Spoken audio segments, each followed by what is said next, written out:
Hi. Hello, everyone. I see some of you already gently mocking me for asking my standard debut question of, can you hear me?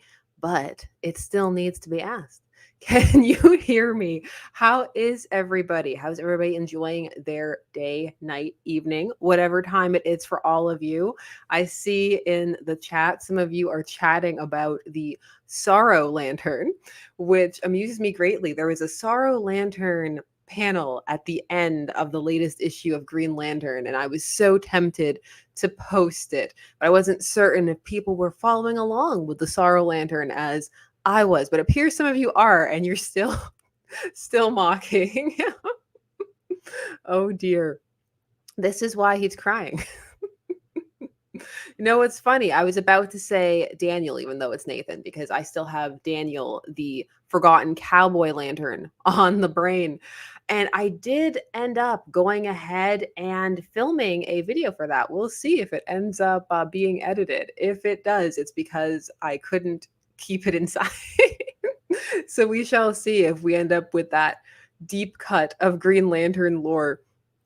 So, tonight we have some exciting things, in my opinion, to go over because last time we did solicits, some people who were there were saying that they were interested in looking at the next month because that's when a whole bunch of new things were starting. Whereas October was just a couple of absolute and all in titles and the like. But the next month, November, was where all the things were going to get started. So also, of course, I put it in the title and I'll put it in the description once I write it because I write the description for these after because sometimes we tangent. So it's not always accurate as to what the title is, what we end up talking about the entire way through. But spoilers, because these ones, even for the absolute ones, have actual blurbs. So if one doesn't want to know anything about anything going in, and this was probably not the stream. Brian and Harry, I finally did. I recognize that reference. I finally got to see Deadpool versus Wolverine. Finally finished Cape Crusader. I am caught up with things. Went on a deep dive for looking into those webtoon references for Shauna Belzer and how I'd missed them, and I figured it out. It's because they were trapped behind daily passes and still are, even though it's been months. It's very strange. So when I do discuss it, sadly, we won't be able to have lots of beautiful B-roll. We're just going to have to keep it very minimal because so much is still hidden behind the cut. But that's another thing we're going to be able to take a look at. So what has everybody been doing? What have you been keeping up with? Are you getting ready for all of the changes that are going to be arise in October? Are you already keeping up with some of the things? If you're hanging out over in the X-verse with all of those things, you know, the X Factor one finally came out, and I haven't had a chance to read it as of yet. But I did read Uncanny X-Men and a couple of the others, so there's just a lot to keep up with in a good way, so, which is exciting. Oh, Matt Kren says, I watched the Borderlands movie today. It was bad. I have not seen that as of yet, and I most likely will not be doing so, but I wasn't going to in the first place, so that hardly counts as anything. I was never going to be a view, a read anyway. Oh, Justin Horowitz is saying that Cape Crusader has really made me interested in Golden Age Batman. Golden Age Batman is very interesting, and some of the interviews and statements that have arisen surrounding the show, especially about like villains and availability thereof, have made me think of some of the villains that could have been utilized. I've been thinking a lot about Queenie or the Black Queen as of late. They could do some really cool things with her. That's one of those videos that I've also written, but I haven't filmed as of yet because she was the first person to work with the Joker. It doesn't go well for her, but in her first appearance in the Golden Age, she also is able to discern who Batman is and everything. But then, you know, she dies, so it doesn't matter. But really interesting. And if you were looking for a character to update and bring forward and you needed more Batman villains, which is what some of those quotes about discussing the need for Bat villains by Bruce Timm and James Tucker have implied, well, there are lots there. There are a lot there. Ben Chan is saying, so Caped Crusader Harley was basically Hugo Strange. No, yeah, she wasn't. I liked it, but yeah, that's ultimately where it ended up. It was a real mixed bag. Also, for some of you who were worrying me about the fate of Robins, they were fine. You tricked me. But I did finally get to the Nocturna episode, and so maybe it's time for a Nocturna catch up because years ago I did some videos on Nocturna, and now that there finally is this animated Nocturna episode ish, it might be interesting to to discuss it and see. But I'm not sure how much there is to say. Again, like when I was talking about the show with Amanda when we streamed together, I just don't feel like I have strong enough emotions to add to the mix. Stephen Gill is saying, man, why no love for Tim? Because those were orphans, and Tim's not an orphan. If you go with his original backstory, he had parents. So it makes sense why he wouldn't be there. Although that would be it's a weird thing to just be like this. I mean, Steph too, but I mean her dad and like I'm not sure. But I feel like there's some logic you could track as to why Tim was not there. I did like seeing Dick drawn in his little golden age style, like very Dick Sprang looking. He looked very much like he does on Batman Brave and the Bold, which was cute.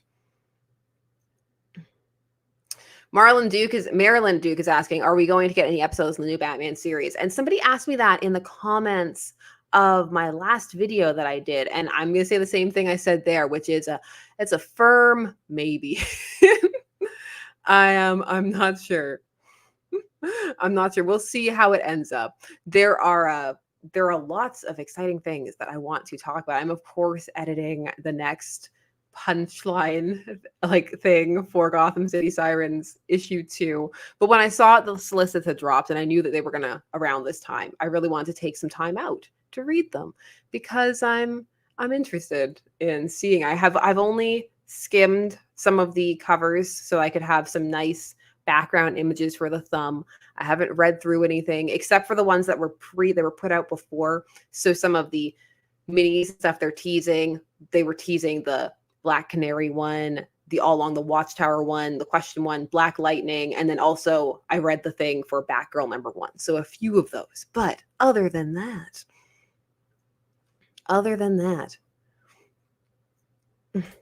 Jack he was asking, but didn't Tim's parents die eventually? Eventually, but not right away. Not right away. Identity crisis. That's one of the things people get annoyed at is Tim's dad's brutal murder in there. Yeah, people are mentioning it now. Identity crisis. One day, should we ever talk about identity crisis? I kind of want to. They've been really starting to actually advertise and push those little compact comic editions. I wonder if they'll do one for identity crisis. Oh, Michael Brown, you haven't missed anything as of yet. I'm about to pull it up in a moment. I wanted to give people some time to come on and file on in. I know that sometimes the notifications take a minute or people have things to do. So I wanted to give some time. So let me pull it up now, though, because we're getting more people. There we go. We can sit and also look at this cover for a bit because it's nice. This is the Justice League because that's the big thing that they're leading with, the return of the Justice League. And again, the fact that people were saying they were gone, it's been a couple of years, but I guess some people really didn't feel like they were gone. Let me know. Did you feel like they were gone or not? Lord Monk is asking people about thoughts on Onomatopoeia and the Caped Crusader. I laughed. Bam, pow. I did. Okay. So this is the first cover that we've got to look at. Oh, Jackma, you don't like the lineup? You're not here for this lineup for the team? We have a bunch of covers for this one. They're really pushing, like, look at the Watchtower. This is the Jim Lee variant, which has a very interesting Martian Manhunter on it, I have to say. Why is Barry looking so like that's an interesting expression on Barry's face there. This one, they teased this one. This was one of the early release promotional images. They were gone 2 years. Like, how long did people want them gone? I don't know. I guess it didn't feel like there was an impact for some. Ben Chan, thank you very much. Are there characters whose inclusion in a JL roster makes the book an automatic for you? In general, the Justice League is already an automatic. So that would just be adding, like, it's a double automatic. What would make it an automatic would have to be if there's a side team. And so it's like, are you going to get 2 Justice League books? And then it's usually probably somebody like a Booster Gold or one of the Green Lanterns. Most of them aside from Guy. This is the promo image they've been pushing for a while. This one with it's on its side makes it look so much like Deep Space Nine when they angle it like that. It's the Spectre here. The Spectre Swamp Thing.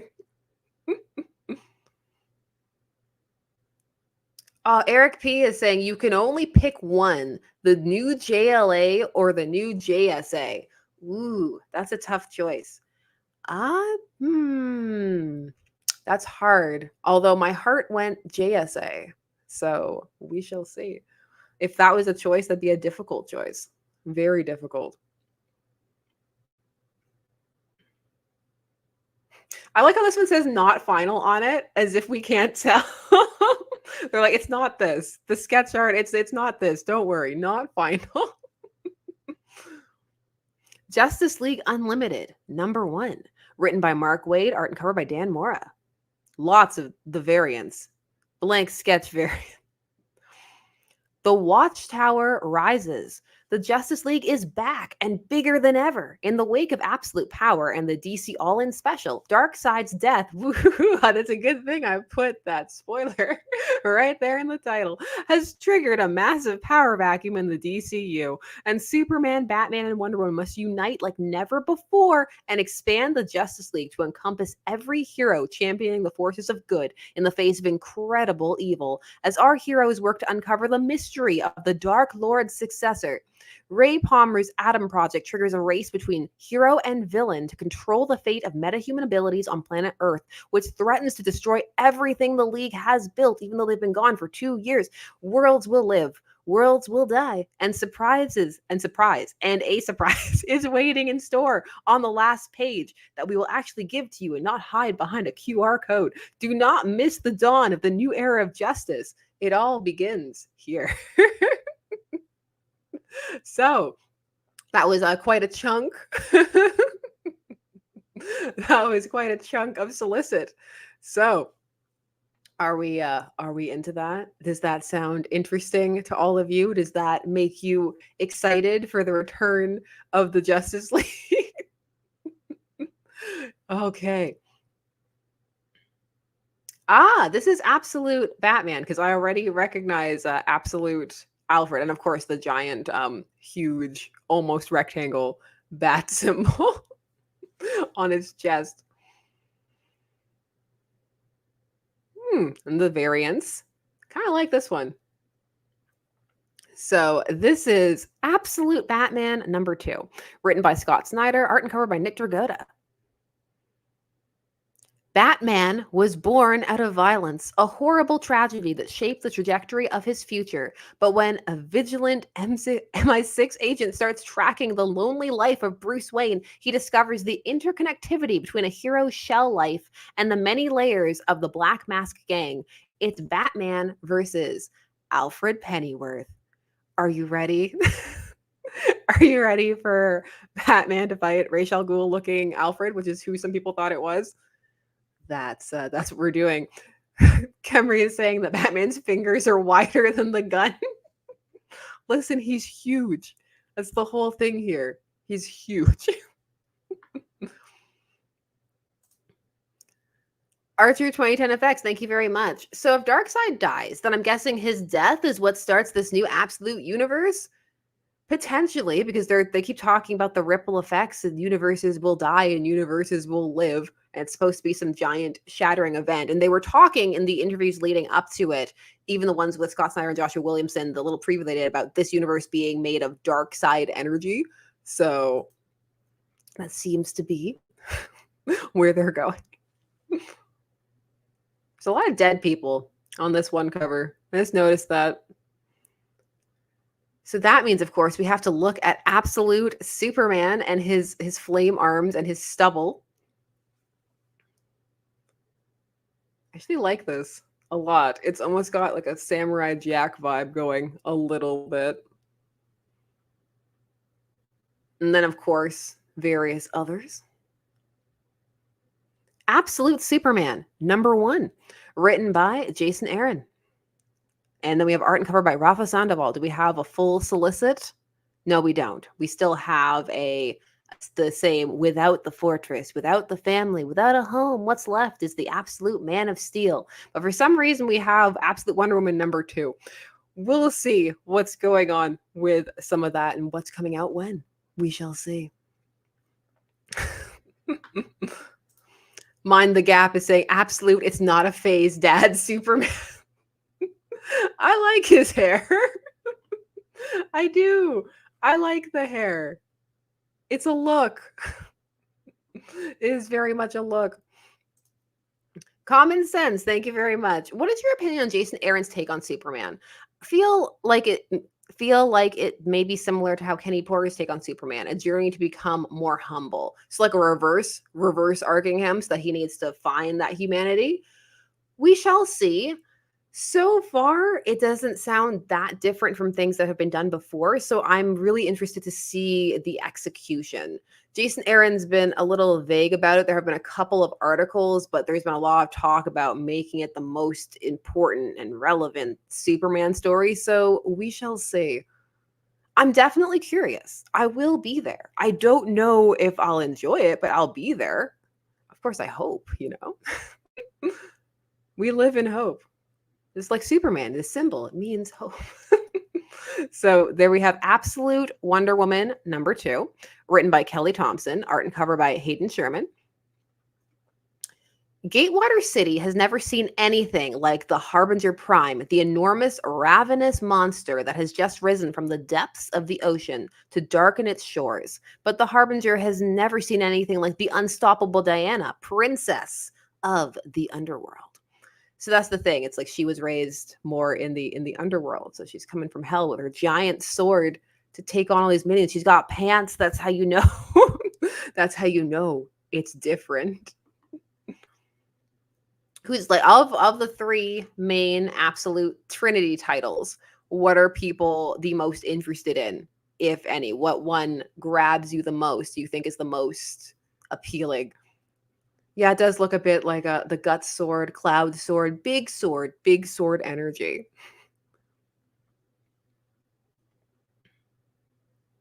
Batman? Yes, Batman.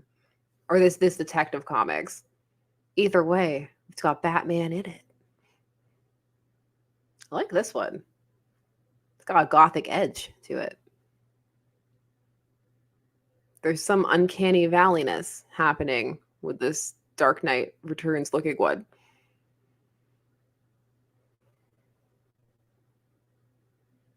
So this is Detective Comics 1091, written by Tom Taylor, art and cover by Mikhail Janin, who this is the one where they're promising they're going to change something about Batman's past, and I'm frightened. So when we last left Bruce Wayne, he was offered a mysterious youth serum known only as Sangral. That promises to rejuvenate his body and mind. It's totally different than the Lazarus Pit, making him as strong and nimble as he once was. But can he possibly accept this strange gift? Meanwhile, the sinister scalpel-fingered villain known as Asema, not the 10-eyed man, sadly, stalks the shadows of Gotham, slaying small-time criminals with surgical accuracy. But what is the purpose of these murders, and how do they concern the Dark Knight? Probably because they're murders inside of Gotham, and that would automatically concern the Dark Knight. I like this cover a lot. I'm not sure how I feel about the question mark on the back of Riddler's jacket, but I like it. This one also has Uncanny Valley energy going on. Okay, lots of them. Batman 155, many a cover for 155. I see that Harv guy saying surgical accuracy. So Thomas Wayne, I automatically was like, oh gosh, not Hush again. I thought we just did Shush. This one's written by Chip Zdarsky, art by Jorge Fornes. So, after the shocking events of the last issue, Batman is reeling, but the investigation isn't over just yet. The Court of Owls is intent on destroying Bruce Wayne's life, while Commander Starr continues to stoke the flames of civil unrest in Gotham City. It all heats up in the unforgettable new chapter of The Dying City. When is the city not dying? Greg Courtney says it's Dr. Hurt. There are so many people who can just surgically, precisely kill. I'm just frightened for what the change to his backstory is going to be. Concerned. Here we have Batman 156. I like this 1966 cover. It's cute. Written by Chip Zdarsky, art by Tony S. Daniel. The GCPD is closing in on their suspected killer and on Batman. Wayne Enterprises is under attack as Nigma's plans come into focus. The Owls are not what they seem. Don't miss the thrilling penultimate issue of The Dying City. Angry Batman. Batman being shot in many different directions. Ooh, Batman fading out. Cold Batman with Ace. Ooh, I like this one a lot. The shadow play in this one. Very cool. This is Batman Uncovered #1, which means that it's one of those issues surrounding the covers. It's written by Sabrina Futch, and then we have art by various people because it's going to deal with covers. A thrilling one-shot celebrating the Caped Crusaders' most captivating covers. This is Batman Outer World, right? In space. Batman in space. Yeah, Off-World. There we go. With the Cenobite cover, which I think is my favorite of the bunch. Batman Off-World #6, written by Jason Aaron, art and cover by Doug Mankey, and then we have Jaime Mendoza as well. Cool. Batman is ready to return to Gotham City to apply all that he's learned from his unbelievable adventure in the farthest reaches of the cosmos. But unfortunately, the Black Sun twins still have one last lesson for him. We've read the solicit before. A lesson in exploring the final frontiers of pain. It's the brutal, surprising finale to Jason Aaron Doug Mankey's Batman epic. We have read that one before, but now it will be here. Look, it's the Superwoman that they were pretending was a surprise, was Lois Lane. There she is. Actually, I've been having a really good time going through and collecting the early Superwoman, Power Girl, Supergirl, various times when Lois gets powers in the early days. It's been a really good time. Power Girl, she wears a red wig. She's entering a Lana Lang territory. Yeah, Arts Here 2010 is saying, the series has been good other than the delays. Classic ad style cover here. Then we have the tie-in cover for Creature Commandos. This one I just really liked, so I used it for the thumbnail. Got Elizabeth Taylor, violet eyes on Lois there. And this is just fun with the Superman crop circle. Oh, Crypto. Crypto's going to be doing things again. It'll be nice to see more Crypto. This is Superman 20, written by Joshua Williamson with art and cover by Dan Mora. Superman and Superwoman investigate Lois Lane's new powers as they deal with the unstoppable Doomsday. But when the mysterious Time Trapper reveals his ultimate secret, it shakes Clark, Lois, and the rest of the Super family to their core. Time Trapper's been doing stuff again. Wonder Woman consistently having a cool use of negative space and colors on her covers.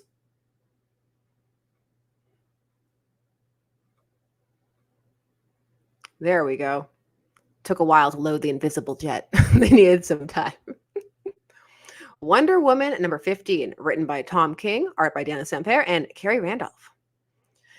It's the beginning of the end for the Sovereign. After the loss of her great love and the birth of her child, Wonder Woman decides this is a job larger than just one hero. Who will assist her in her ultimate quest for justice? Find out as Diana gathers her army. Krypton vibes. Loving you need to bring back the Kryptonian headbands from back in the day. Ooh, there's one, but it needs to be more intense. Giant circlets for everyone. Action Comics 1074, written by Mark Waid and Mariko Tamaki, because there is a backup story in this. So we have Superman back in time, which is something he can do, so it shouldn't be that shocking. Great row, a dying planet, a desperate scientist, a last son. It could only mean one thing. Krypton. To uncover the secrets of the Phantom Zone, Kal-El must journey back to the days of his birth planet into the lab of Jor-El himself. What shocking secrets will link the greatest prison known to the cosmos and the nefarious villain, Aether? And does the Man of Steel stand a chance of making it out alive? Plus, Supergirl's mission halts as she finds herself captured and awaiting her fate at the hands of the highest bidder.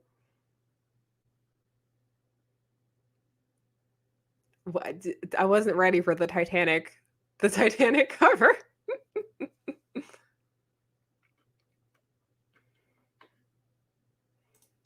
Common Sense, thank you very much. I am deeply concerned about the outcome of Wonder Woman because Tom King hinted Emily is Trinity's biological mother. So is Emily going to do something bad to Steve? We shall see. We shall see how all of that shapes up. I need to catch up on Wonder Woman. I have fallen behind, but I am due for a Trinity catch-up video. And it seems like an opportune time if all the threads are going to be coming together. So it'll be a nice time to talk about Trinity again, even though in my heart, I'm like, there was one panel of the Sorrow Lantern, so now we need to do an entire video on that. Lex is looking very nefarious on this one cover in the center there. Action Comics 1075, written by Mark Waid, Mariko Tamaki, and Joshua Williamson. Then we have art by Clayton Henry, Michael Shelfer, and Skylar Patridge. There is a mark on my screen, and I should really do something about it because it would make it easier to read. Join the celebration as the original superhero series reaches its 1075th issue, packed with just as much Superman action as always. Nearly a century later, an all-star cast of talent and characters helps ring in this milestone. Starting with the continuation of Phantoms by Mark Waid and Clayton Henry, Kal-El has traveled back in time to witness the birth of the Phantom Zone, crafted by his own father, Jor-El. Can father and son reconcile without destroying the time stream? And will the Man of Steel acquire what he needs to defeat Aether before his homeworld's fate is sealed? Then, in a special Election Day story, Perry White's mayoral ambitions come to a head, and the future of Metropolis will be forged anew with the outcome. Plus, Supergirl discovers there is more than meets the eye when it comes to the being she's sworn to protect. Here's some Superman with his costume fading into the sky.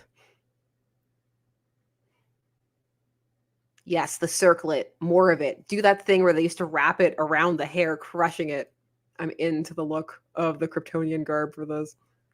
Oh, that's a nice Creature Commando variant. Action Comics 1076, written by Mark Waid and Mariko Tamaki. Escape from Krypton? Superman has uncovered the secrets of the Phantom Zone from the clutches of his own father, Jor-El. But now the real challenge begins. Returning home in one piece. It's a daring dash for destiny. Ooh, and that's a nice alliteration. In the latest installment of the Action Comics Weekly. I'm sure you noticed that it was coming out weekly. Plus, Supergirl discovers the crime that started it all. Cute eating hot dogs cover. Superman goes off to Deep Space Nine, aka the Watchtower. Action Comics 1077, written by Mark Waid and Mariko Tamaki, art by Clayton Henry, Michael Shelfer, and Megan Hetrick. Death to the Phantom Zone. I like it's getting more dramatic each week. It's fun. Death to the Phantom Zone. Superman and Mon-El are reunited at last. But are our heroes too late to stop the impossible threat of Aether? The Mad Wizard has breached the realm and begun decimating planet Earth. Oh no, by tenths. The Super Family and the Justice League are holding on as best they can, but this sounds like a job for Superman. Plus, can Kara put her feelings aside and carry out the mission Superman gave her?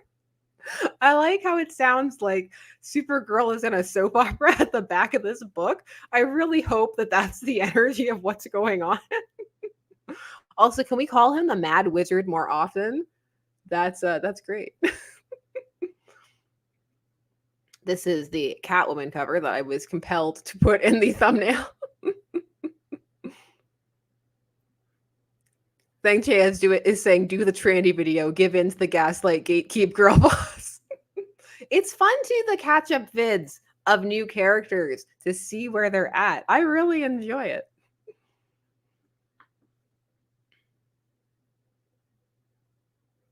Various Catwoman here. Sketchy Catwoman here. Catwoman, number 70, written by Torrin Grunbeck and art by Fabiana Mascolo.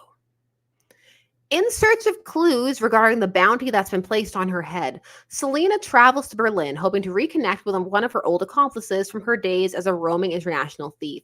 But it seems not even her cache of disguises and tricks can protect Catwoman from the watchful eyes of those hunting her. So Catwoman off on her own, doing Catwoman things. This is a vibe. With deadly assassins coming out of every nook and cranny, Selena's chances of uncovering the secrets of her unseen enemy seem slim. Can Catwoman find out who exactly wants her dead and why? Probably, but maybe not this issue. Nightwing, and we're going to have a lot of Nightwing covers. The toy cover threw me through a loop. I wasn't ready. And since the toys are very much DCAU style, this Catwoman should be way all over this Nightwing inappropriately, like she was in the show.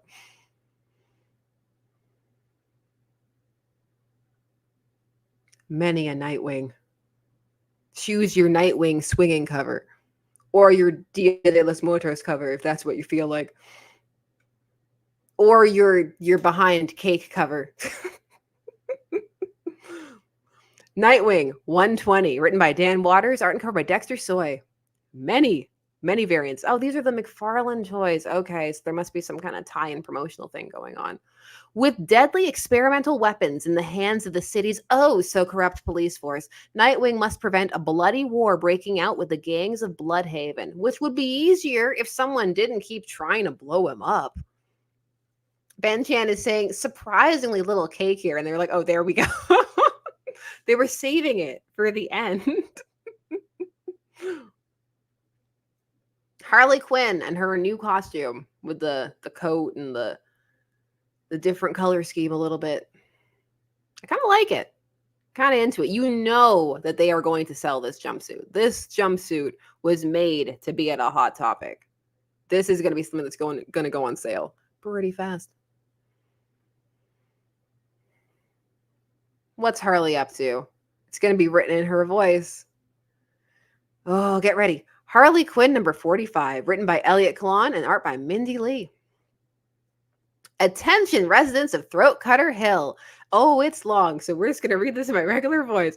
Art. Since the dawn of humanity, we have found emotional, spiritual, and even intellectual meaning through the visual arts, but sometimes even art can suck. Real bad. Is a soulless and aesthetically meritless corporate statue ruining your view of a perfectly good park full of uncollected trash and dead rats?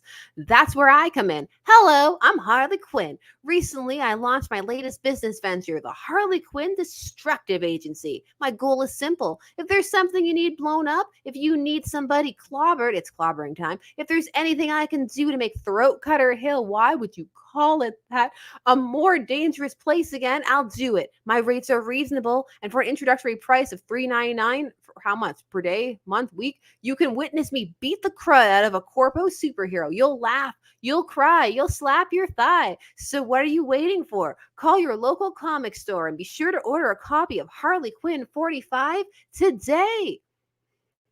But $3.99 for how? Like, I need to know more details. There wasn't any, so you got to call so that you can find out what you're getting for $3.99. Poison Ivy, still going strong. Every month it keeps going. There's just a little bit of me that's just happy. I'm like, yeah, still going. Woo.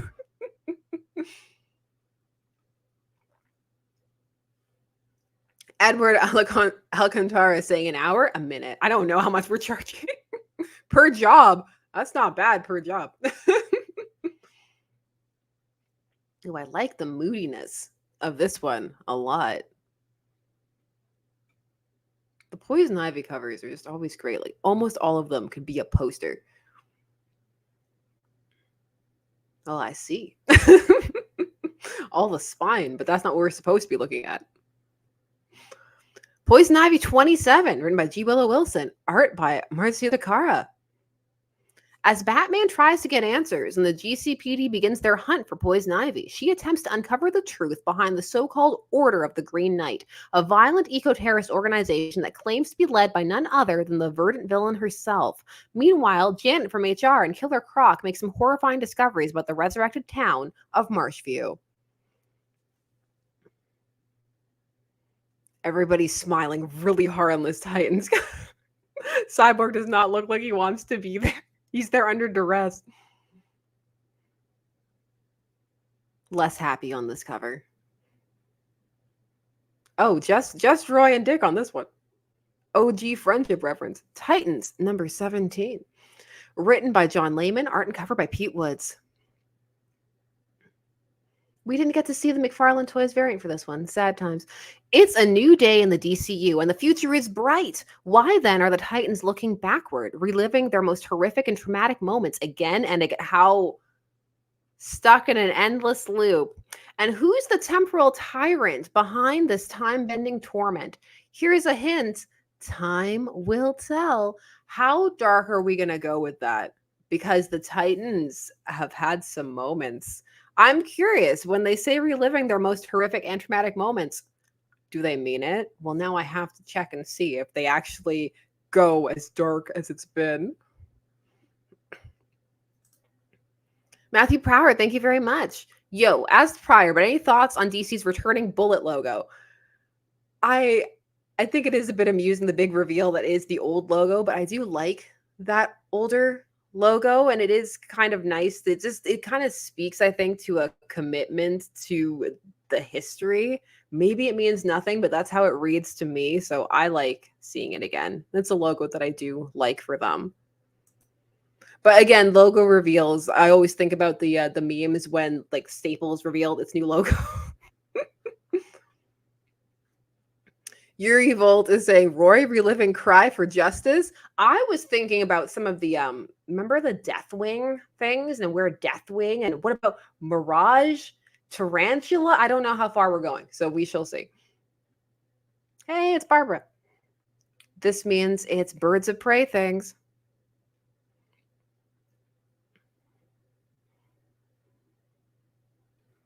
Birds of Prey, number 15, written by Kelly Thompson, art by Semi Barcy. Things have gone sideways in the Birds of Prey's investigation of the Ninth Day cult, and the Birds' undercover operative, Cassandra Cain, has gone deathly silent because she's going to need to be in her own book. The team going in to break her out are heavy hitters of the highest order.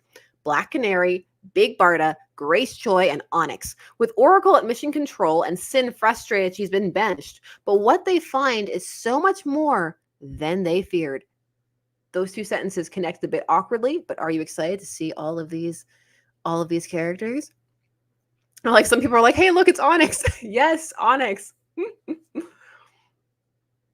Batgirl. So here we go. Cassandra Cain getting her own series again. I posted a poll about it. Most people seemed pretty excited to see Cassandra getting another series again. Of the two, I don't know. Is it a hot take to have liked Stephanie's series a bit more? I don't know. What are your thoughts? Have you read any of the solo Batgirl series? Or will this be the first? Did you just read Batgirls where they were all combined? What do you think? We also have, well, somebody's saying there's too much color in that Cassandra cover. Well, there's others. We have darker Cassandra covers out there. This is Batgirl #1, written by Tate Bromble, and then we have art by Takeshi Miyazawa, which some people were very excited about. All right. Hold on to your seats.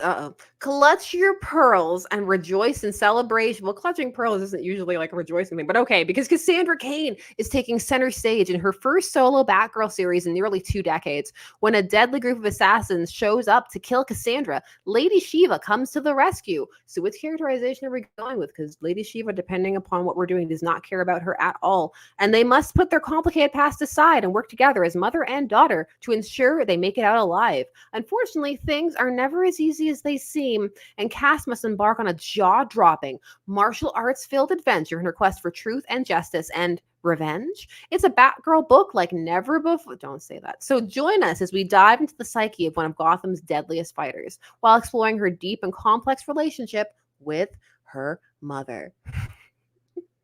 All right. Are we here for this? Are we here for Cassandra and Lady Shiva?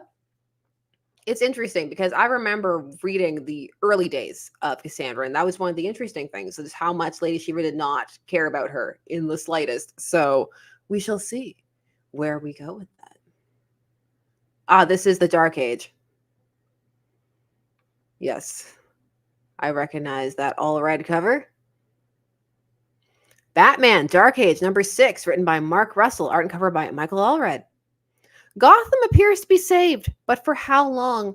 A face from Gotham's past emerges from the ashes, and the Anti-Monitor threatens to destroy everything. Bruce Wayne looks back across the years and wonders if it was all for nothing. Hal. Hal having difficulty. Damn you all, thank you very much. Wait, Wonder Woman absolutely gets 1 cover while the others get 3? Surely not a sign of DC deprioritizing Wonder Woman again. Surely, #wig fun. Thank you very much. I'm sure there were more and they just didn't put all of them here. Also, that was the 2nd issue, so I don't think they're going to have quite as many. Still more than usual, but we'll see. I mean, I have a hard time believing that they would only give her 1. That's just leaving variant cover money on the table. Matthew Power, thank you very much. Okay, that's definitely a Spider-Man type fit. Lots of people are rocking Spider-Man type fits these days. It's a look. Migraine Hal Jordan. Oh, cute boxing at you, Hal Jordan. Ew, I just said cute. Oh, I like this one. Look at angry Sinestro. Doesn't look as angry in this style. Ooh, Fear Lantern Kilowog. All right. What are we doing? Green Lantern #17, written by Jeremy Adams, art and cover by Hermandico. Hal Jordan and Jon Stewart mount a defense against the United Planets and the newly transformed Lord Premier Theros, all while Star Sapphire faces an unlikely creature from her past. Then we have Green Arrow brooding aggressively on this cover. I like it. Green Arrow #18, now written by Chris Condon, art by Montos. The Emerald Archer heads back to the streets of Star City for his next adventure with the brand new team of Chris Condon and Montos. The cold-blooded murder of a Star City businessman announces the arrival of a horrifying and mysterious serial killer. When details of the victim's dark business dealings emerge, Green Arrow must contend with hard truths from the city's past and race to stop the murderer before they strike again. So we're going a bit more classic with Green Arrow right now. We shall see. Are you interested? Are you just glad that Green Arrow is still going? How do we feel? How do we feel about all of this? I mean, 18 issues in for Ollie. Yay. The Flash. I like this pinball machine cover. Toxic Nails is asking, is Connor Hawk still around? Yes, Connor is around and actually doing a decent amount of stuff. Okay, that's so cute. I like this one a lot. I'm a sucker for the Flash eating covers. The Flash #15, written by Simon Spurrier. Art by Vasco Georgiev. Cool. As the Flash moves between his new role on the Watchtower and the family vacation, he comes across an old foe in a surprising place. Also, Ira West has a hunch her father is sneaking off during the trip, and she's going to find out just where he's going. This is giving the vibes of that Aquaman, Batman, Brave and the Bold episode. Is this which one's this one? I'm not sure. Is this Brave and the Bold or Batman and Robin? We'll find out. Hi, Alvin.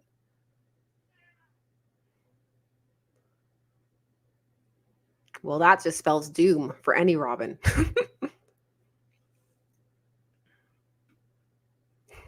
Camry 7 is saying Flash is Goku maxing.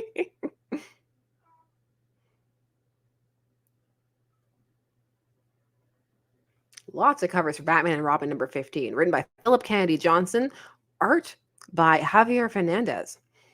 I think that's supposed to say and cover, but it's missing. What should have been a run-of-the-mill charity banquet for Bruce and Damian has quite literally gone up in flames, and now, without access to their costumes and gadgets, father and son must find themselves fighting for their lives at the hands of the mysterious specter known only as Memento.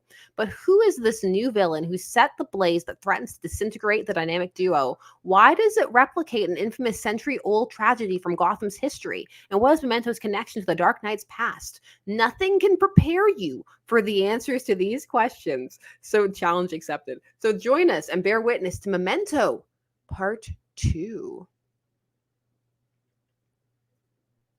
Dun, dun, dun. Oh, you heard Alvin. Yes, he is around. Common sense. No, I didn't. Enlighten me. Enlighten me as to what was said. So here we have Batman and Robin Year 1, Number 2, written by Mark Waid, art and cover by Chris Samney. Dick Grayson is struggling to adjust to his new life as Bruce Wayne's ward, and both Bruce's rules and Batman's training making his life difficult. But Dick is happy to remind Bruce that turnabout is fair play. Gotham's newest crime boss, the General, continues to vie with Two-Face for control, but could an alliance benefit both of them and spell trouble for Batman and Robin? So this is another one of those. It's the early days of their career. So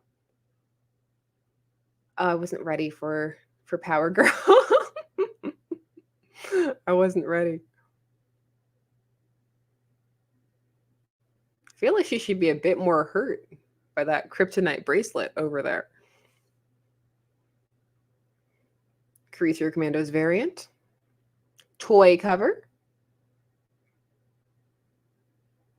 I like this one a lot. Again, poster energy.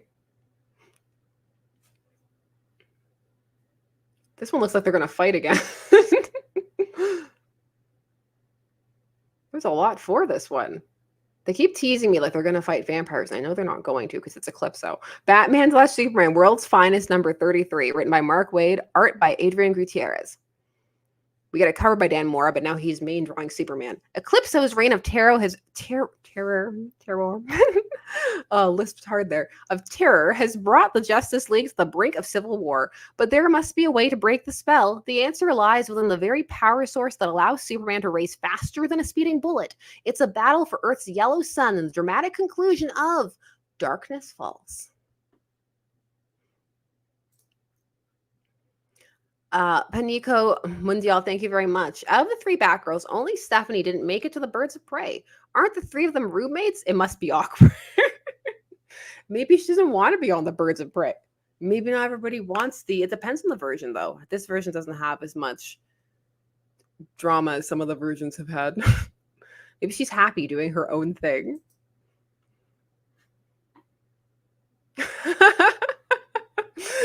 Edward Alcantara saying his reign of terror, he's running a vineyard. They must stop him from having a successful wine business. Simone D'Amelio is getting a lot of covers. Is that Zaz? When did Zaz get so jacked? And that's Riley Rossmo. Batman, the Brave and the Bold, number 19, written by Zach Thompson, Rich Stoic, Dave Wegloss, Will Gloss, and Michael Conrad, because this is the anthology book, so we have multiple people going on, multiple stories. Wonder Woman's lasso of truth has been stolen, and when you need to track down a thief, sometimes you need to consult a thief. Enter former criminal and current hero Plastic Man. Amazonian royalty meets arrogant rubber in this unlikely team up. Next, the sinister serial killer, Mr. Zaz, who's jacked now, has escaped Arkham and is targeting victims who had previously escaped his clutches. But will the hunter find himself the hunted? And last, but certainly not least, Batman teams up with an unlikely ally for a supernatural trip through some of Gotham's darkest shadows. Batman, the Long Halloween, Last Halloween, number 3. Yeah, I always get a little sad seeing these last Tim Sale covers that they have. So, this is number 3, written by Jeff Loeb, art by Mark Chiarello. In 1996, we always have the huge build-up for it, but we're going to read it all. In 1996, writer Jeff Loeb and artist Tim Sale teamed up for Batman The Long Halloween, an award-winning 13-chapter saga that spawned multiple sequels and stands as the most influential Batman story of its era. Now Loeb returns to the world of The Long Halloween for its long-anticipated final act, Batman The Long Halloween, The Last Halloween, an all-new 10-part mystery continuing the story from 2021's Batman The Long Halloween special. In each issue, Loeb will be joined by one of the top artists in comics in a beautiful and lovingly crafted tribute to Sale's art and legacy. As the noose tightens around Gotham City, Robin seeks aid from an unlikely ally, and Batman confronts a deadly specter from the past. This is Batman 89? Yes. Yeah, Batman 89 Echoes, number 6, written by Sam Hamm. Art and cover by Joe Quinones and Paulo Rivera. Gotham is in the grip of a city-wide panic attack, and only Batman can stop the Scarecrow's viral fear formula from falling into enemy hands. Meanwhile, Harley Quinn makes her ACN television debut, but taking station management hostage. New friends, new foes, and old flames collide as Bruce Wayne reclaims his cape and cowl with a vengeance in the epic finale of Batman 89 Echoes. Black Lightning, and this is a fun electric cover. They were just talking about this today. They put out a whole bunch of press releases for it. So yes, Black Lightning is getting a comic again.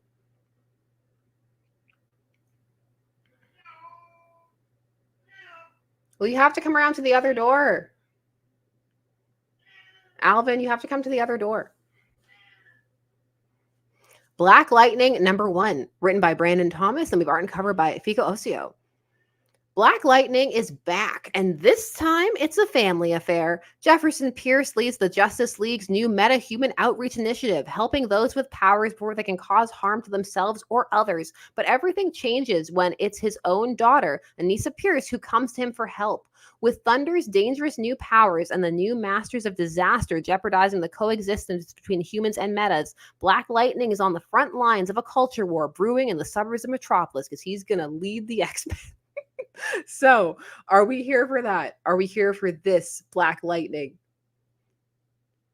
I think I'm here for it.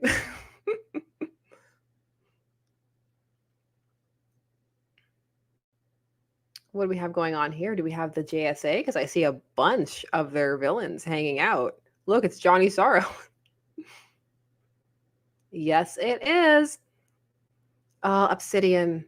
I really like Obsidian. Does anybody else really like Obsidian?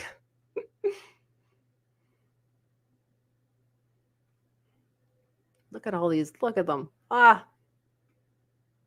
Okay. JSA number 1, written by Jeff Lemire. Art and cover by Diego Olortegui. All right. Longtime fan favorite characters Hawkman, Hawkgirl, Jade, Obsidian, Jesse Quick, Hourman, Ted Grant, and Sandman are all back on the roster as DC's first super team faces their greatest and most personal challenge yet. Will Golden Age ideals hold true? Ooh, I don't know if we want the Golden Age ideals hold true in a world recovering from the events of absolute power, or do they need a more hardcore approach? But then they are using Golden Age ideals, if they go the more hardcore route, to stand a chance against the new Injustice Society of America.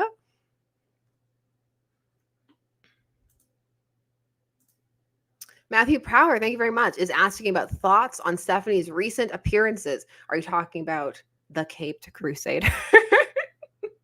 The Steph Brown Caped Crusader cameo. I'm still processing a lot of how I feel about Cape Crusader. Can we start to have Alvin as Streaky in the next Supergirl movie? Alvin can never be a famous cat. I'm still, as mentioned, processing just Cape Crusader, but Alvin, I don't know if we could train Alvin. Oh, and Matthew Power saying that and Kite Man. I have not watched any Kite Man as of yet. Have you been partaking in Kite Man? Are you enjoying it? Should I partake in Kite Man? Do you think I'd like Kite Man? What do you think? Do you think Kite Man is up my alley? I think it's my speed. You know how slow I am watching something sometimes. You know how late I am. Even if I watch it, I'll be late. Balls Monkey, thank you very much. When are we getting Casually Comics merch? I want a Miles Mayberry knit cap. I do have merch. I do. I have some Lois Lane things. I have time of recording stuff. I have Whim City things.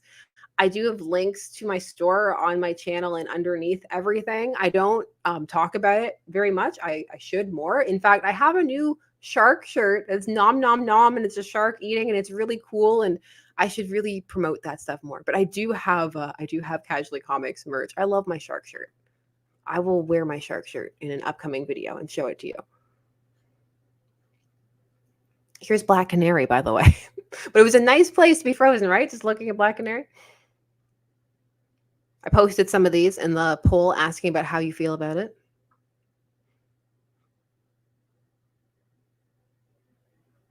I like this one. I couldn't post this one because there was too much going on, but look at all the various different incarnations and looks. Very fun. Ooh, they even included when she became Green Lantern and like DC vampires and stuff. Black Canary, best of the best, #1. Written by Tom King, art and cover by Ryan Sook. Let's go. The match of the millennium. It's Black Canary versus Lady Shiva to determine who is the single greatest hand-to-hand fighter in the universe. Who will walk away with the title? Find out as writer Tom King from Things We Know. And Ryan Sook leaves no superheroes. Go 6 rounds to see if our hero has what it takes to be the best of the best. Are you here for this? Because I had a bunch of yeses in like the poll section, but in the comments, it was like, oh no, Tom King. So where are people with that? I love the multiple canary cover. This is so cool. Again, posters. Like, poster me up, DC. I'm the mark for all of these posters, apparently. Oh, people are excited for Shiva. I know there's just a lot of Lady Shiva happening right now. Lady Shiva appreciation.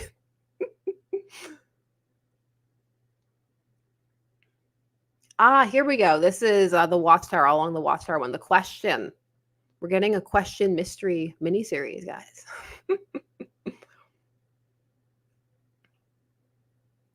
Yes, stay upon it is. It's like so many of these are tailor-made to be posters. Need to make it happen. Daniel, thank you very much. Apologies. To avoid spreading misinformation, I was wrong. Mateo Scalera and Stephanie Hans will be doing variants for Wonder Woman Absolute #2. I knew there had to be variants. They wouldn't do Wonder Woman like that. Not in issue 2, at least. Let's wait until maybe issue 4 or so. So there'll be more Wonder Woman to choose from. It's the question. I like this one, I think, the most of all of them. That's just cool vibes there. All right. The question, all along the Watchtower, #1, written by Alex Segura, and then we have art and cover by Sian Torme. This one had a write-up, actually. The write-up about the vibe they were going for was interesting, like a kind of classic noir thing. So, who watches the Watchtower? In the wake of absolute power, the Justice League Unlimited has created a haven for all heroes. But can they keep it secure? Enter Renee Montoya, reeling from an abrupt end to her time in Gotham and looking for a place to hang her hat. But the Trinity didn't bring her up to the Watchtower to relax. There's a dark threat bubbling underneath the surface, and only the Question and her ad hoc support team stand a chance of figuring out who the problem is before it's too late. So they're also going to do like a murder mystery where the suspects are also the Trinity. So that could be fun. It could be fun vibes here. I like Renee Montoya's The Question. I like Vic Sage's Question. Actually, the arc in 52 where they pass the mantle to each other, I love it so much. There's Tawny the Tiger, which means it's time for Captain Marvel, or as we must now call him, Shazam. Shazam. Not final art. Don't worry. Not final. Not done yet. But closer to being done than the last not final art that we saw. Shazam, number 17. I feel like we need to add an exclamation mark to the title just so that we can say it as hard as possible. Written by Josie Campbell. Art by Dan McDade. Christmas has come early for Freddie Freeman, but is all his success and notoriety as Philly's top superhero just ill-gotten gains? Mary and Billy can't help but link their brother's rise in popularity with the sudden emergence of Dr. Savannah, but as Billy continues to leak magic and monstrous societal issues begin to mount across the city, Savannah's arrival is only the tip of the iceberg. This is Power Girl. Some Omen's face on this cover.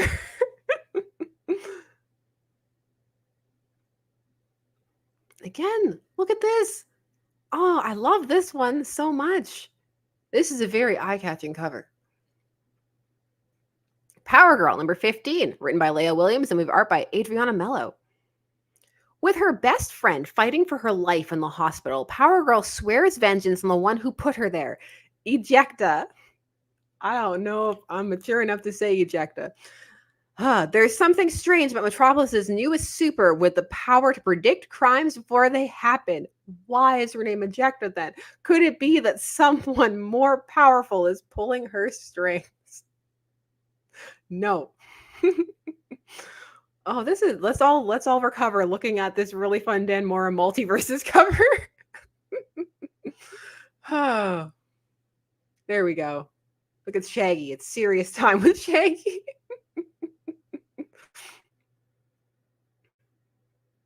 Okay, so this is the Multiverses Collision Detected number 5, written by Brian Q. Miller, and then we have art by John Samariva. With a countdown clock ticking down towards zero and skies filled with the villainous Devoid's digitized drones, Steven Universe's multiverses force prepares for the worst beneath Wayne Manor. But with the Joker, the Wicked Witch, Harley Quinn, and Brainiac all under the same roof, it's only a matter of time before an already explosive situation outright self-destructs. I see some of you saying still reeling from the name Ejecta. I don't want to laugh at it because I know that that's what it's supposed to be. I know it's supposed to be like it seems like it's supposed to be a silly tee-hee thing because there's a lot of jokes like that in Gotham City Sirens as well, which we will get to when we get to issue 2, which I'm editing right now. Well, not right now because I'm talking to you, but I was editing it before and I will be again after. All of these are so fun. All right, this is number 6. Same team. Let's go.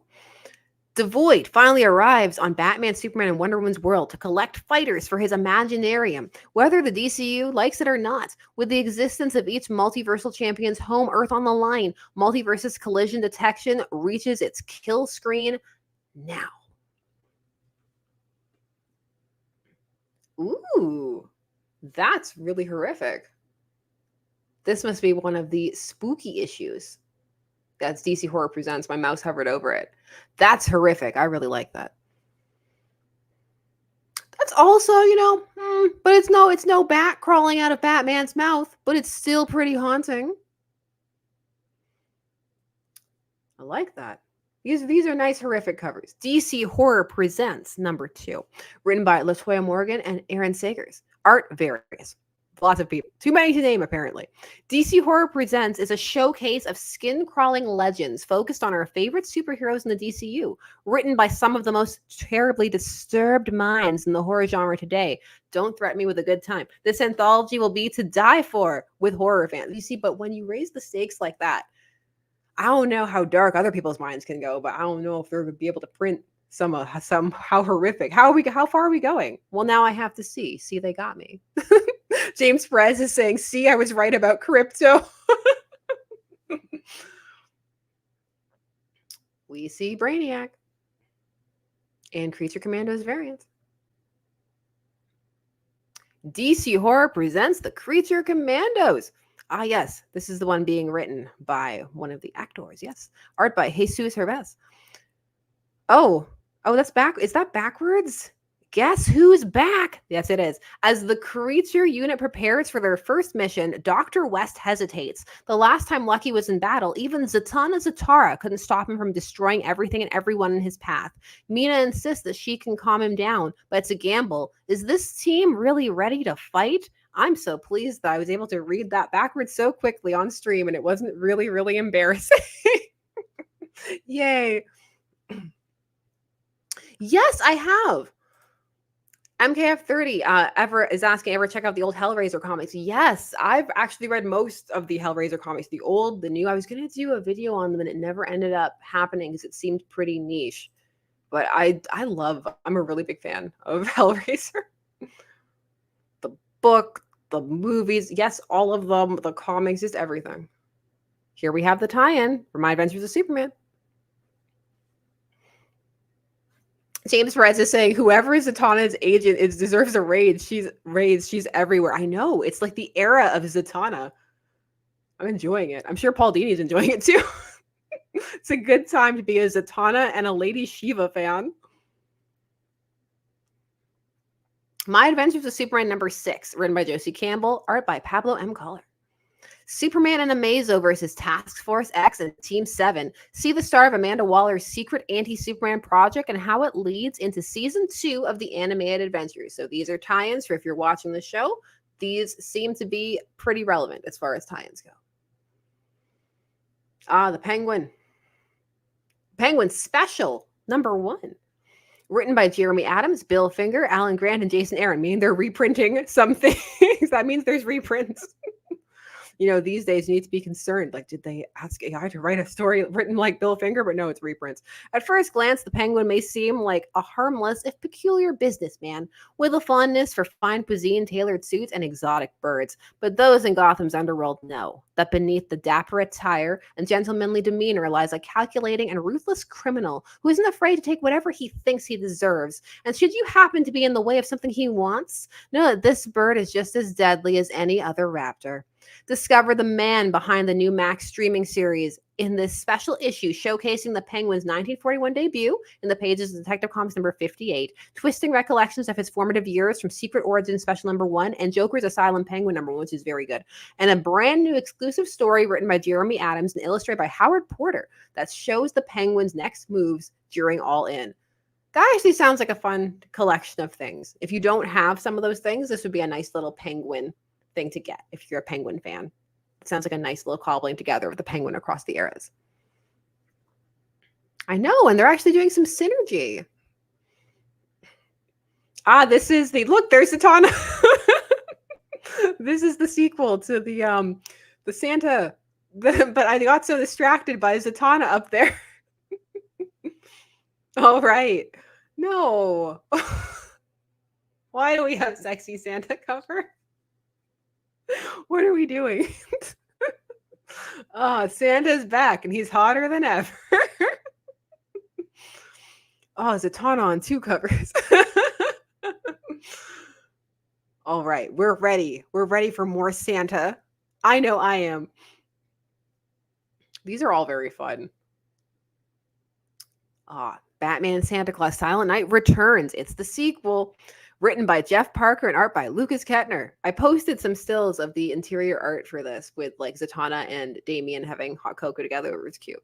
Horror haunts the Christmas season as life-drained bodies litter the countryside, each marked with a strange symbol. The Justice League responds because they're back, but it's a trap. The heroes are pulled from our world, but not before Batman helps Robin escape. Now Damian and Wayne must seek out Zatanna and the one and only Santa Claus if there's any hope of saving their friends and family. Santa comes to the aid of the DCU heroes in the crossover event sequel you wished for, and you must have been extra good because a wintry mix of DC's wildest characters arrive this time to face a powerful foe, the Silent Night.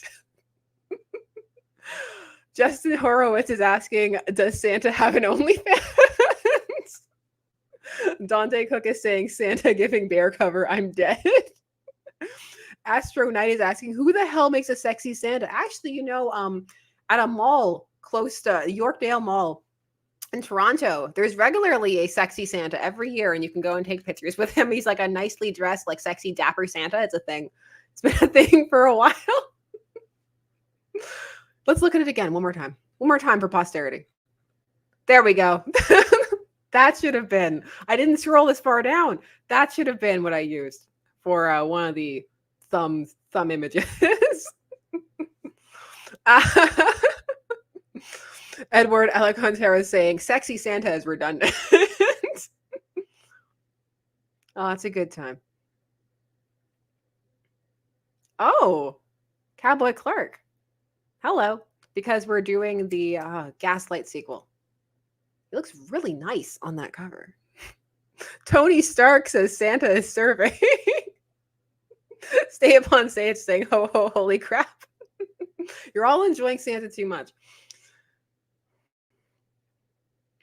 All right. Gotham by Gaslight, The Kryptonian Age, number 6. Panika Mundial, thank you very much. Are we shipping Santa and Zatanna? Nobody said that. You're bringing that into the... Are we calling them Santana? Sorry, I'll shut up now. You brought that into the world. I appreciate the pun, but you brought that into the world, and you know now it's going to happen. You've spoken it into existence. Written by Andy Diggle. Art and cover by Leandro Fernandez. As threats from the past resurface in his present, Batman must work alongside strange new heroes to save the day, including the steel-hearted sheriff of Smallville, Kansas. Steel-hearted makes it sound like he's mean. The Kryptonian age may have come to a close, but an age of justice has only just begun. Ooh, they're the trippy colors on this one. Almost like a 3D effect.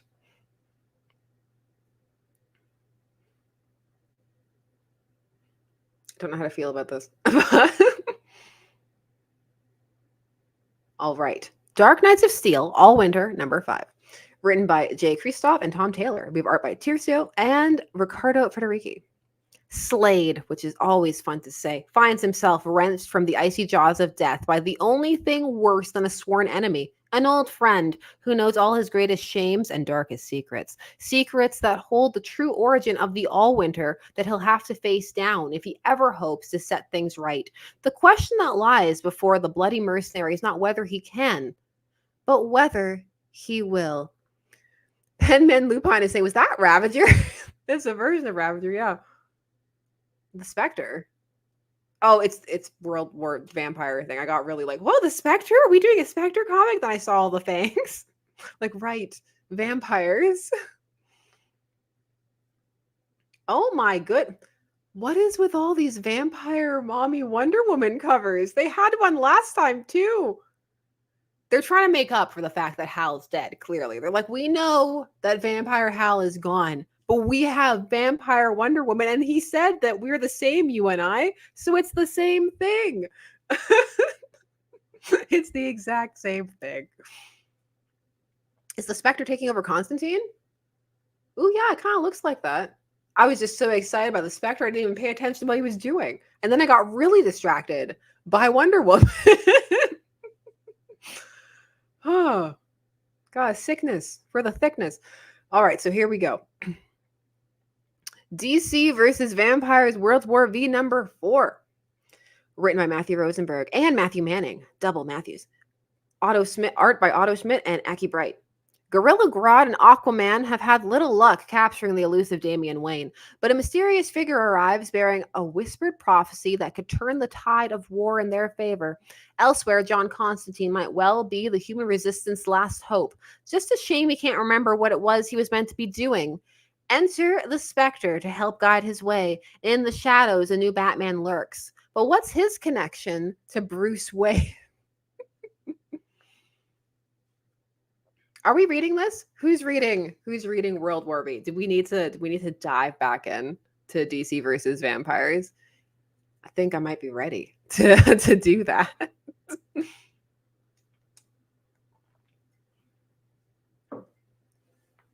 Ooh, like that one.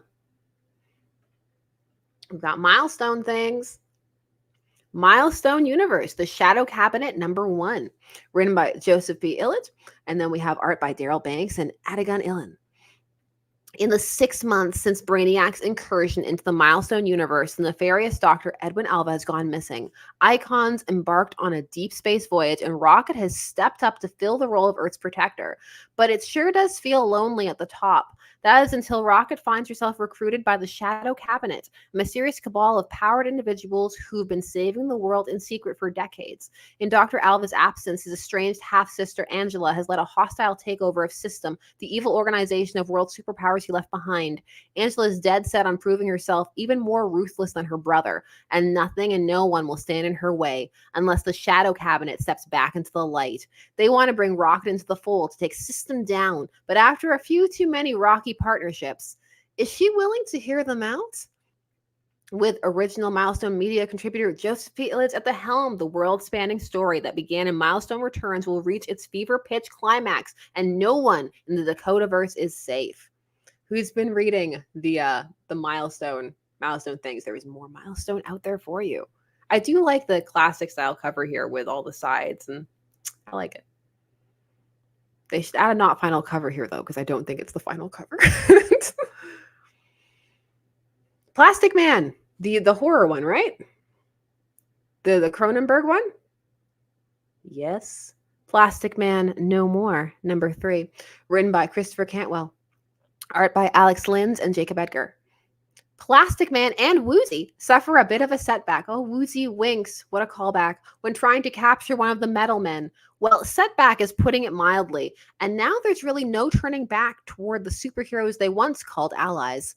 As his body grows increasingly more unstable, Plastic Man must turn to a villainous ally in hopes of constructing the weapon that could cure him, no matter how slim the odds of success.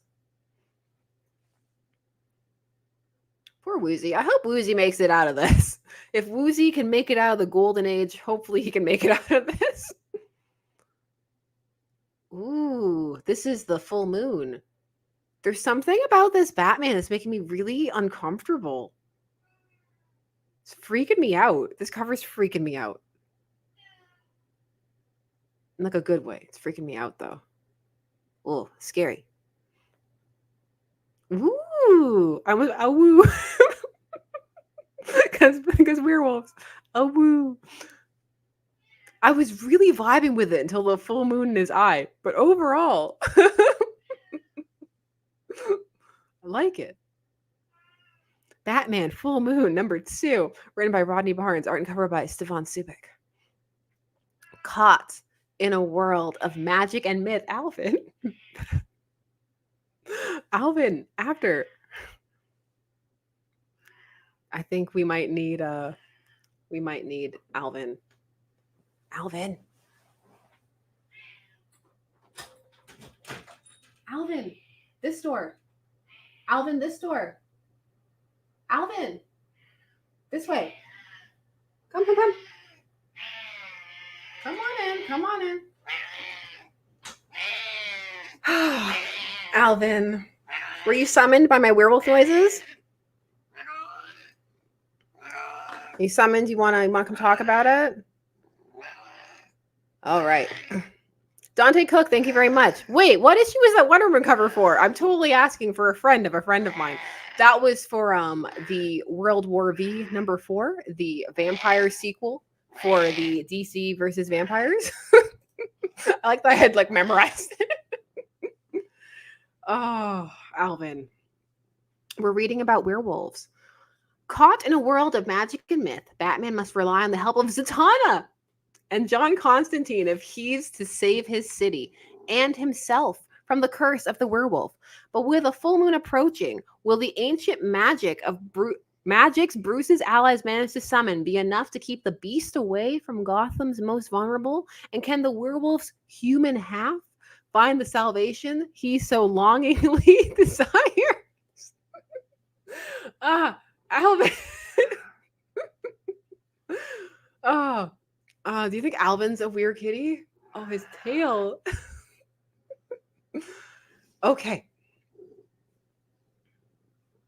We have Constantine things. It's Constantine. Why does he have a Doctor Strange magic sigil here? It's Constantine. Don't mess with my mic though, Alvin. That's my one request. I have one request of you. John Constantine, Hellblazer, Dead in America, number 11. Written by Simon Spurrier, art and cover by Aaron Campbell. I now sound like a radio announcer because I'm trying to contain Alvin. Okay. Now it's going to be some like late night smooth jazz vibes as I try and calm Alvin down. It's the end of the long road across America for John Constantine, and it could be the end for more than just his quest to take Dream's power out of the wrong hands. Constantine may have cheated death before, but in the end, she always gets her man, Alvin. And yes, that is Dream up there. Dream's hands are massive. Woo. 11 of 11 sounds like there were supposed to be 12 and things happened, but who knows? Jenny Sparks. Number 4, written by Tom King, art and cover by Jeff Spokes. Jenny tries to negotiate for the release of Captain Adam's hostages after the Justice League falls to his godlike powers. Can the spirit of the 20th century prevail in the 21st? Or is the reluctant hero in over her head? It's going to be very interesting to see this Captain Adam, because I also think that Captain Adam is on the main Justice League. So we'll see how those things vibe. Is this the house? House, yes, the nice house by the sea. Written by James Tynion IV. Art and cover by Alvaro Martinez Bueno. The Overseer, for the past few solicits, we haven't had a cover, so it's nice to see it here. The Overseer of the House by the Sea, the enigmatic Max, wants to meet with Walter so she can understand just what he's been up to at the house on the lake. One small problem with that, Walter's dead, and the residents of the lake house killed him. Little Batman, month 1, number 1, written by Morgan Evans, art by John McKell. Is this to tie in? Yes, it is. I was just going to say this is to tie in with the Merry Little Batman that they did. So actually, I kind of enjoyed Merry Little Batman. It was fun. We watched it for Christmas. My kids really wanted to see it. Taking place after the events of Merry Little Batman, Gotham City finds itself reeling from the Joker's attack, and Damian Wayne, aka Little Batman, is eager to get back into the fight. That's going to be harder than it sounds, as Bruce now wants Damian to put the cowl aside and embrace the value of his secret identity.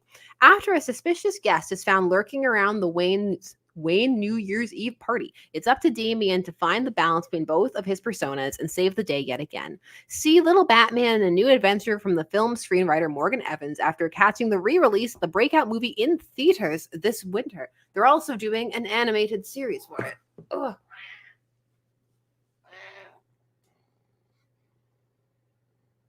The Batman and Scooby-Doo Mysteries, number 11, written by Shawley Fish, art and cover by Proust.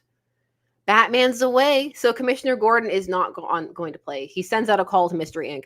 There's a literary specter stalking the Gotham Library, which means his daughter's new job, what a callback, is putting her in danger. The teens need Oracle's help to solve this mystery, but can they all work together without revealing Barbara's secret identity to her father? That was her first job when she first debuted. Wow. Deep cut from the Batman and Scooby-Doo Mysteries.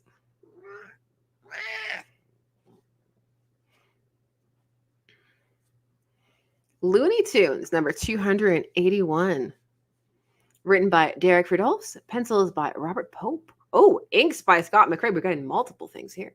The end of the Looney Games has arrived. As Bugs Bunny presides one last time as the master of ceremonies, we head to the gym for this season's final events, including an intense game of volleyball featuring an unexpected contender, a rousing game of table tennis, and a wrestling match for the ages. Mad Magazine. Written by the usual gang of idiots, covered by an idiot with a crayon. Don't be alarmed. Mad number 41 is here to save you. This smoking issue features Mad classic favorites like A Mad Look At by Sergio Aragonés, Spy vs. Spy, You're Hurting Me, Alvin, The Lighter Side Up by Dave Berg, and much more. Plus, a hot new fold-in by Johnny Sampson. Get out and immediately stop at your local shop, drop your wallet, and roll on the ground with laughter after you soak yourself in the silliest that in the silliness that fills the pages of Mad number 41. This is the Superman 100 project. I was just reading about this a little earlier. This is the Superman 100 project. Oh, Common Sense is asking, where is Green Lantern Dark number 2? I know. Where's our grumpy lantern? I'm ready for the grump, the Grumposaurus Reximus. We'll see. Maybe there are delays. Maybe not everything's here. We shall see. They did say it's the complete ones. Alvin, why? Matthew Power, thank you very much. Not gonna lie, I have no idea why Looney Tunes and sports keep mixing. It's a classic because you can do so much fun slapstick with it. Edward Alcantara is saying too grumpy, didn't show up. I know. Well, they said she didn't want to get out of bed. So the Superman 100 project, art by Alan Davis, Kevin Eastman, Jose Luis Garcia Lopez, Jan Jurgens, Ed McGuinness, Frank Miller, Frank Wiley, and more. All of Hero Initiative's 100 plus original covers to DC Comics Superman number 6 are on display in this great book with art by, as mentioned, all of those people and more. See all the covers along with a special behind the scenes section showing development art along with even more bonus content. Note, there will only be one printing of this book ever. Get it now so you don't blow your chance. This is a charity thing. So it's a charity issue. So if that sounds like something you're into, it's for the Hero Initiative, then that is something to look into. Reprints, facsimile editions, Crisis on Infinite Earths. We're up to number 8 now. Oh, let's read it. Why not? We're here. As the Anti-Monitor completes his newest weapon to erase our multiverse, little does he know how badly it will fail. Will his captive, the Flash, be able to speed to our rescue or to his own doom? Learn his fate in the now iconic and not to be missed issue from the series that forever changed the DC universe. We have the facsimile for limited collector's edition, number 37, facsimile edition. Oof. And a special all-villain issue featuring 5 thrilling tales of Batman fighting his greatest enemies, reprinted for the first time ever and in its original size as a full facsimile edition. A Batman tablet extravaganza with pinups, puzzles, activity pages, and a back cover tabletop diorama that you can cut out and display. I guess that's why it's $15. Camry is saying, I'm sure the Flash will be okay. You know, the funny thing is he will be, because we all know, like, all Barry Allen, no escape. This is DC Power 2024. Oh, they collected it. I wasn't ready. So we're in the collected editions then already? Oh, yes. Kneel Before Zod. Collected. That feels very fast. Kingdom Come. Is this a compact? It is. I recognize the compact format already. Kingdom Come in the compact format. So that's the smaller. I think I'm going to go and thing is I have most of the things that they're compacting. I think maybe I don't have. What don't I have? If there's one I don't have, I'll go and pick it up so that we can look at it together. So you can get a look and vibe of the format instead of us just talking about it all the time. Aquaman. Oh, this is DC's finest Aquaman, the King of Atlantis. Which ones are these? Ooh, marking Aquaman's earliest Silver Age appearances this volume. Oh my goodness. Oh, look at that. Do you see what I see there? They have the issue with him and Lois, Superman's girlfriend, Lois Lane, number 12. Oh my goodness. I think this needs to come home with me. Remember we used to do a lot of early Silver Age Aquaman on this channel. It was a lot of fun. We added underwater. Well, I did, but like I'm saying if you watched it with me, like I added a bunch of underwater sound effects and everything. It was a good time. This is making me want to do more of it. Oh, I think I need this one. DC's finest Supergirl, the Girl of Steel. Auto Binder, instant buy. Is this collecting? Oh my god. Okay. Look at all the Supergirls. Superman's girlfriend, Lois Lane. Superman's girlfriend, Lois Lane. Can you imagine DC's finest Superman's girlfriend, Lois Lane? Can you imagine? We're so close to it. I feel like we're like flirting with it. Ooh, these DC finest editions, I think they're gonna be the end of me. Common Sense, thank you very much. What are your thoughts on Kneel Before Zod getting not finished before reaching issue 12? Where do you think that went south? Assumedly, I just think maybe it didn't do too well, that people weren't picking it up or talking about it. I didn't know many people who were reading it personally. I mean, like, I know that's not like a giant sample size or anything, What about you? Memento Mortem is saying $40 a pop, ellipses. But the thing is, $40 for 600 pages. I'm like comparing it to how much the Omnis normally are. The Omnis are usually a lot steeper. It's like, yes, you get a lot more pages, but the thing is, these are the older stuff, they don't always do these as much. They don't reprint them as much. We'll see. It depends. I think it's, I personally think it's 52. This was one of the first Omnis I ever bought. 52 is one of my favorite stories from DC. The 2024 edition, volume 2. We have the Batman Rebirth things. Volume 3, I Am Bane, 2024 edition. The Battle for the Cowl, I still have that. The complete collection. If you want to see Robins just brutally maiming each other with injuries that they should not have recovered from, then this is for you. The Swamp Thing by Mark Millar and Phil Hester omnibus. See, this is 896 pages, this is 125, whereas the other thing before was 600 pages and it was $40. So if you think about it, you see. Thing Chia is saying they're sucking you in. I know. Just when I thought I was out. Who am I kidding? I never thought I was out. Stormwatch, The Road to the Authority Compendium. I like a good compendium. We have Blue Beetle, Volume 2. I like this cover a lot. Yeah, Adrian Gutierrez does really nice dynamic action shots. We have Birds of Prey, Volume 2. Batman, Scooby-Doo Mysteries. And that's it. That's all she wrote for this month, apparently. So definitely some things that were solicited last month that aren't here. Maybe we need space for some of the other things. We'll see. Maybe some things are delayed. Who knows? But that is... What are we thinking? How are we feeling? I know some of you were really excited for seeing what November was bringing and the new starts of certain things. I'm sweating. That's why I'm like touching my face so much. It was sweaty. And now, of course, Alvin has settled. He's on the ground rolling in a circle. But so what has stuck in our brains? What are things that people are thinking about? Are you just remembering Sexy Santa? Is that what we're remembering? What are we going for, if anything? There's definitely a bunch of things that have my interest for the November month, as with the October month. We shall see. I'm excited for the question stuff. Oh, hi, Alvin. Are you back? Yeah? What did you like?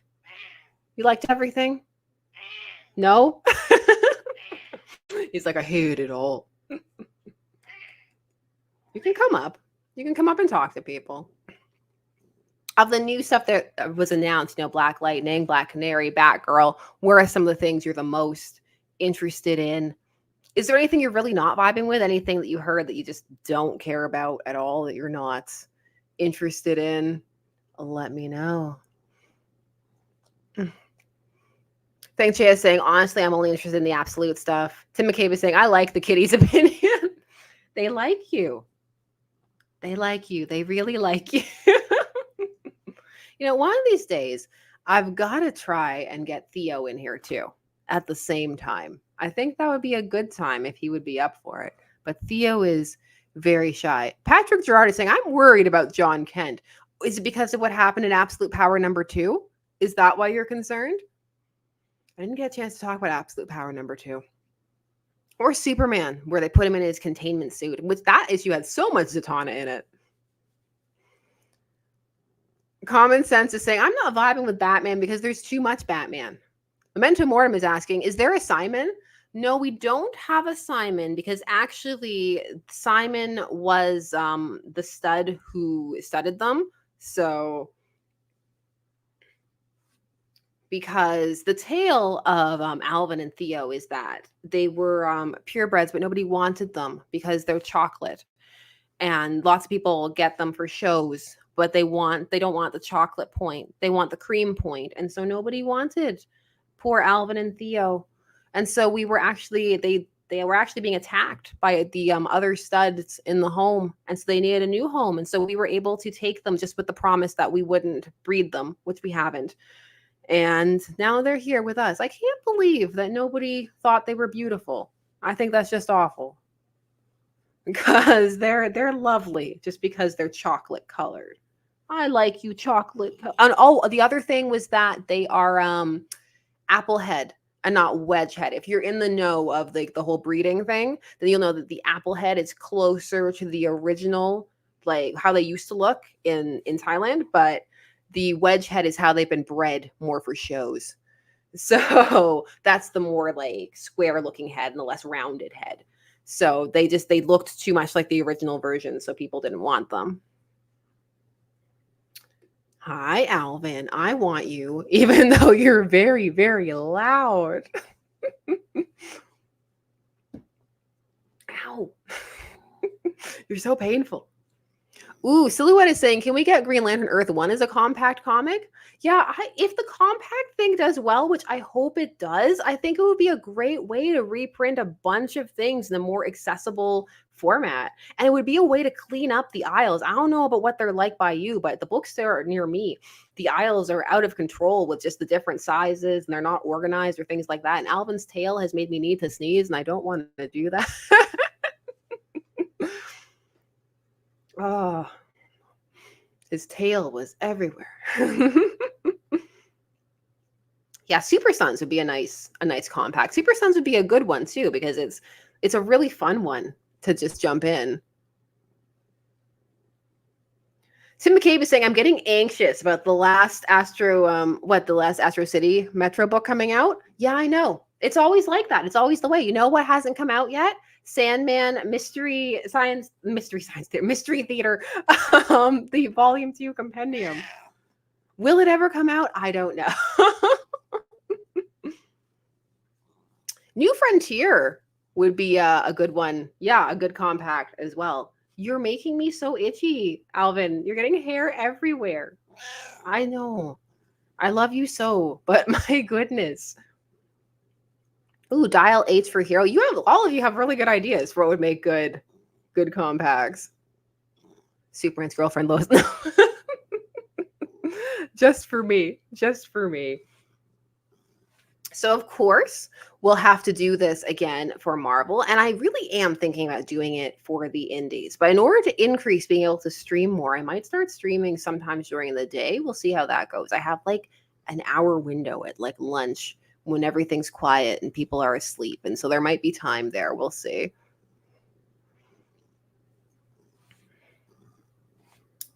Yeah, cats do love leaving their hair everywhere. I brushed them too. I like to brush them. They love the brushes and all those things. I brush them. He comes in here and he acts like nobody loves him or takes care of him when he gets brushed all the time and carried places by the children.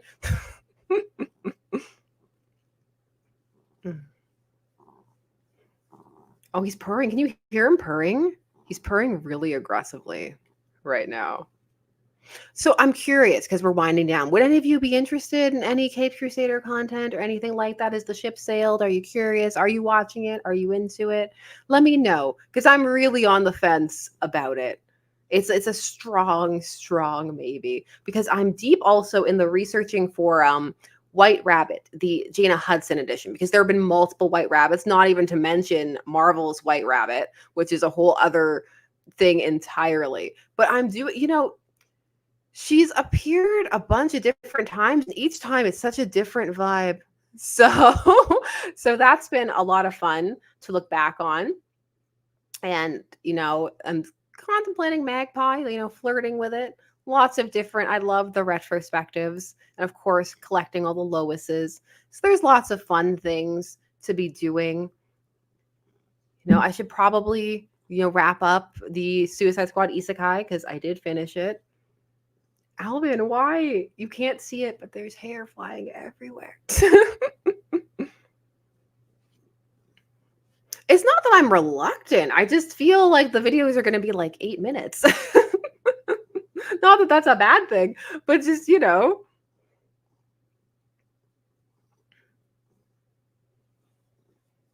my goodness. Oh, it's too much. It's too much. Okay. Well, I'll see. I think if anything occurs for Cape Crusader, it would probably be Clayface for the Clay list, of course, and the Nocturna, because it would just be fun to revisit Nocturna again and those classic issues. It would be fun to do an actual retrospective on the arc where she tried to adopt Jason, the original Ginger Jason, which was also the version that they did use in that episode. So it was nice to see that little nod to OG Jason. It was interesting to see Carrie show up as well. It's like some of the choices there were interesting. Oh my goodness. Are you going down? Wonder Woman for the clay list. We know White Rabbit can end up on the clay list because that picture I posted of her all over buff Joker, that's Clayface. So yeah, it's Clayface for no reason too, but it's just surprise. You thought it was buff Joker, but it was Clayface pretending to be buff Joker. So it was a very different take on Nocturna. I'm still thinking about it. Huh. So there's cat hair all over me. It's like in my eyes and all kinds of things. We have gone through the solicits and all of those things. Yes, he was dyeing his hair, Justin Horowitz, but the thing is he was originally ginger, whereas when they do the retcon, he was always black-haired. So that's why I always call him Ginger Jason. And remember there was a time period where they re-acknowledged that he was dyeing his hair, and then he was in Arkham and he had the red hair and the white streak for a little bit during the whole Jason is Crazy arc around it was around Battle for the Cowl era, actually. So yeah. All right. Well, I am going to hop off because it's getting later and do some editing. I hope that you enjoyed taking a look at these solicits with me because I certainly enjoyed looking at them. It was a good time. We will be back with more videos, more things, hopefully soon. Oh, James Bunn is asking Fan Expo. No, I will not be at Fan Expo I'm a hermit who lives in my house. No, it's because it's summer and we're doing summer things with the kids. But I was about to say, for I never leave my home, but there are actual family reasons. We have family things that we're doing. But thank you so much for coming and hanging out. We'll be back talking about other things again. Of course, I'll be back here with Amanda. We've got some interesting collabs and stuff planned for the future. So stay tuned for all of that. And as always, enjoy the rest of your day, night, evening, whatever it is you're doing. Thanks so much for hanging out. And I will see you again soon. Okay, bye-bye.